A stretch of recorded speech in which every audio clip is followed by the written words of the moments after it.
fasciitis of lids, the management protocols, presented by Dr. Vandana Sharma, who is an assistant professor in AIIMS Bathinda, but last minute due to certain reasons, she has not been able to join. However, she has given me her PPT, so I'll just go through it. She wanted her things.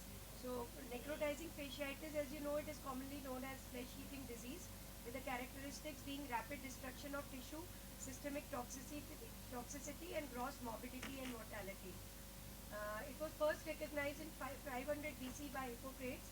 First description of modern NF was made by Joseph Jones, who was a military surgeon of the army, and he reported 2,642 cases of gas gangrene treated in hospital during the American Civil War, with a mortality rate of approximately 46%. Later in 1883, Jean Alfred Fournier described NF in perineal region also, which was called as Fournier's gangrene. It is basically of two types. Type 1, which is more common, generally polymicrobial. It is a mixture of aerobic and anaerobic organisms, while type 2 is the monomicrobial one, often with a history of trivial trauma and streptopyogenes and aureus usual pathogens, and it may be associated with toxic shock syndrome.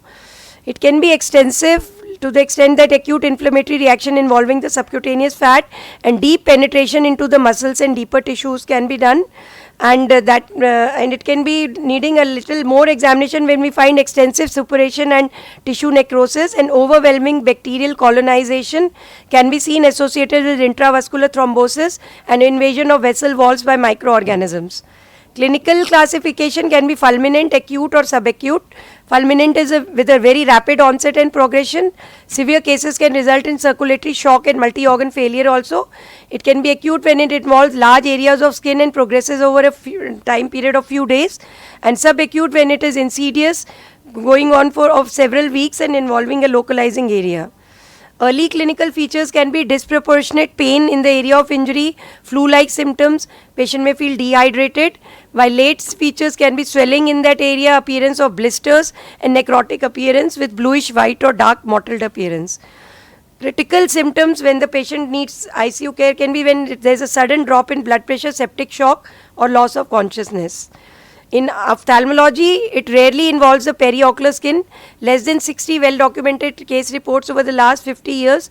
Occlusion of central retinal artery and loss of vision have been reported, and high mortality has also been seen, ranging from 6 to 76%. How to proceed with the management? Immediate surgical debridement of the involved tissue. Incisions may be extended beyond visibly involved tissue. Appropriate antibiotics need to be given, and do not wait for imaging studies if you suspect necrotizing fasciitis. We have to be careful in doing the various ocular examination, the visual acuity, pupillary reaction, color vision, visual field, ocular movements, IOP, slit lamp, dilated fundus examination. Document the proptosis, retropulsion test should be tried, and wherever needed, imaging should be done.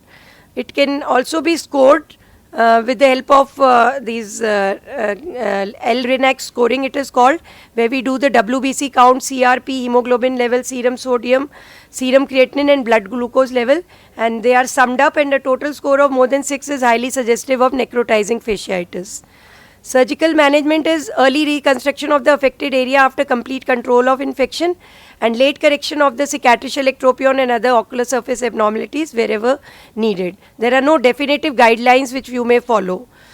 Demarcating the recovery is the early phase when there is when you keep debriding and you see it is marked by clearance of the infection and development of healthy granulation tissue, and in the late phase scar formation and contracture sets in with the subsequent sequelae of ectropion and trichiasis. Early reconstruction is done immediately after control of infection within 2 weeks of commencement of treatment, and implies it is done mainly so that sequelae can be prevented, and generally skin grafting is done. A late reconstruction, sometimes the patient reports after the sequelae have developed, or the sequelae are allowed to develop, and correction is done with the various other means of corrections of lid reconstruction. So this was first case, tense edema of upper eyelid on day 1. Necrosis was seen in the upper eyelid, visual acuity, pupillary, and all these things were normal. Preseptal cellulitis was diagnosed on the basis of CT, and IV antibiotics were started. Slowly necrosis set in and debridement was planned. Extensive necrosis of subcutaneous tissue set in. Diagnosis was revised as necrotizing fasciitis now, and thorough debridement done with IV antibiotics. In the first case, after removal of necrotic tissue, the was all removed, and healthy granulation tissue started growing after thorough debridement of wound. Preparation of the recipient bed for surgery, and when once the necrotic tissue has been removed, only pink healthy granulation tissue is left, and stay sutures are applied. Lid is pulled downwards to expose the complete size of recipient size. You have to be careful to overcorrect to prevent the contracture to develop. 360-degree undermining of skin is done, and measurement of recipient area is taken to determine the size of defect. From the supraclavicular region, you can take the graft which is 30% larger than the recipient area, and lifting up a full thickness free skin graft. Then clearing of the undersurface of the graft is done as we do it routinely, and graft is sutured with 6 zero sutures. Lid crease forming sutures wherever needed can be applied. Stab wounds in the end, and a bolster is applied. Post-operative, in the early post-op period, can be marked with flaring of infection. IV and antibiotics are the main first line treatment.